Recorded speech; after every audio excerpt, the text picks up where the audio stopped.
सावी zone मराठीमध्ये मी सावी तुमचं खूप खूप मनापासून स्वागत करते। आज मी तुम्हाला कुठलीही पूर्वतयारी न करता आणि तेलाचा एकही थेंब न वापरता मऊ लुसलुशीत आणि मस्त जाळीदार डोसा बनवून दाखवणार आहे। हा डोसा करायला खूप सोपा, सकाळच्या घाईमध्ये सुद्धा नाश्त्यासाठी किंवा मुलांच्या टिफिनसाठी ही रेसिपी तुम्ही नक्की ट्राय करू शकता। आणि या डोशासोबत खाण्यासाठी अगदी झटपट चटपटीत चटणीसुद्धा मी बनवणार आहे। तर व्हिडिओ शेवटपर्यंत पहा आणि रेसिपी तुम्हाला कुठल्याही क्षणी थोडी जरी आवडली तर रेसिपीला लाईक आणि चॅनलला सबस्क्राईब करायला अजिबात विसरू नका। चला तर मग आता वेळ न घालवता लगेच रेसिपीला सुरुवात करूयात। सुरुवातीला आपण चटणी बनवून घेऊया। त्यासाठी इथे मिक्सरच्या भांड्यामध्ये 2 चमचे भाजून साल काढून घेतलेले शेंगदाणे टाकायचे, 2 चमचे डाळव टाकायचे, त्यालाच आपण फुटाण्याची डाळ असंही म्हणतो। आता 5 ते 6 लसूण पाकळ्या आणि अर्धा इंच आलं घालायचे। आता 3 हिरव्या मिरच्या घालायच्या आहेत। मिरची तुमच्या आवडीप्रमाणे कमी अधिकही करू शकता। आता अर्धा चमचा जिरे घालायचे। आता मीडियम साईजचा टोमॅटो असा बारीक चिरून घालायचा आहे। टोमॅटोमुळे या चटणीला चव खूप छान येते। आता स्वच्छ निवडून धुवून घेतलेली मुठभर कोथिंबीर घालायची आहे।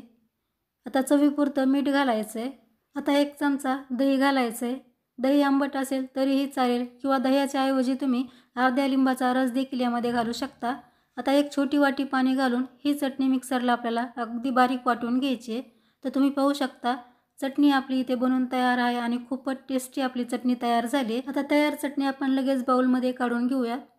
आता या चटणीवरती तुम्हाला हवा असेल तर तुम्ही मोहरी आणि कढीपत्त्याचा तडका देखील घालू शकता, पण मी आजचा नाश्ता एकही थेंब तेलाचा वापर न करता बनवते, तर यावरती मी तडका घालणार नाही। ही चटणी अशीच आपण आता साईडला ठेवून देऊया आणि लगेच डोश्याचं बॅटर बनवायला घेऊयात। आता परत इथे मोठं मिक्सरचं भांडं घ्यायचं आहे आणि त्यामध्ये 1 कप रवा घालायचा आहे।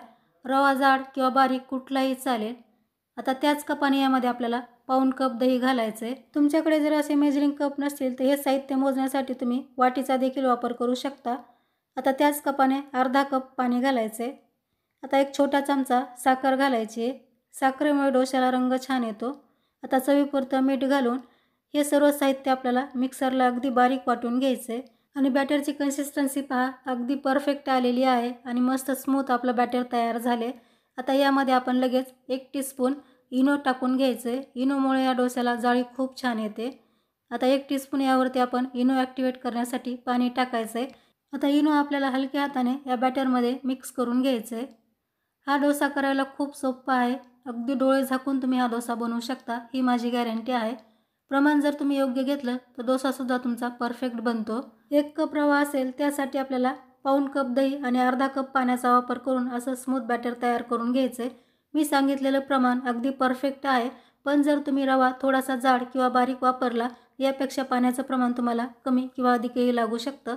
आता लगेच आपण डोसे बनवायला सुरुवात करूया। त्यासाठी इथे मी गॅसवरती पॅन ठेवला आहे।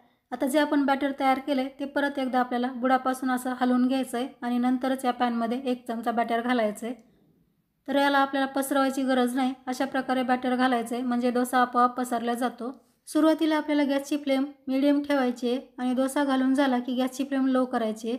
लो गॅसवरतीच आपल्याला हा डोसा मस्त भाजून घ्यायचा आहे। तर तुम्ही पाहू शकता डोस्याला खूप छान जाळी पडते। आता यावरती झाकण ठेवून सुद्धा तुम्ही हा डोसा भाजून घेऊ शकता। झाकण ठेवल्यामुळे वरची डोस्याची बाजू ती पटकन कोरडी होते, पण मी झाकण न ठेवताच हा डोसा मस्त भाजून घेणार आहे। इथे तुम्ही पाहू शकता डोस्याची वरची बाजू पूर्ण कोरडी झाली म्हणजेच आपला डोसा परफेक्ट भाजलेला आहे। आता बाहेर काढूया। हा डोसा फक्त एकाच बाजूने भाजून घ्यायचा आहे, दुसऱ्या बाजूला आपल्याला डोसा भाजायचा नाही। आणि पहा खूप सुंदर आपला जाळीदार डोसा तयार झाला आहे। आता हा डोसा मी साईडला ठेवते आणि आणखी एक डोसा मी तुम्हाला बनवून दाखवते। बॅटरची कन्सिस्टन्सी पहा अगदी अशीच असली पाहिजे। बॅटर पॅनमध्ये घातलं की आपोआप ते पसरतंय।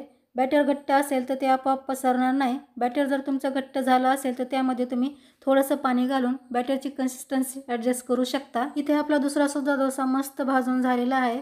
खूप छान याला जाळी आली। आता बाहेर काढूया। पॅनला आपण अगोदर थोडंसुद्धा तेल लावलेलं नाही तरीसुद्धा हे डोसे बिलकुलसुद्धा चिकटत नाहीत, अगदी परफेक्ट निघतात। सुरुवातीला तुम्हाला एखादा डोसा चिकटल्यासारखं वाटेल, पण तो सुद्धा डोसा तुमचा मोडणार नाही, अगदी परफेक्ट निघेल। आणि पहा खूप सुंदर जाळीदार मऊ लुसलुशीत आपला हा डोसा तयार झालेला आहे।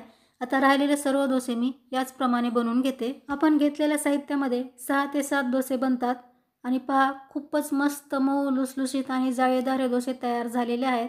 आपण यामध्ये थोडीशी साखर वापरल्यामुळे याला रंगही खूप सुरेख आलेला आहे आणि परफेक्ट आपला इथे स्पंजी डोसा तयार झालेला आहे. सकाळच्या घाईमध्ये सुद्धा हे डोसे तुम्ही नाश्त्यासाठी किंवा मुलांच्या टिफिनसाठी नक्कीच झटपट बनवू शकता.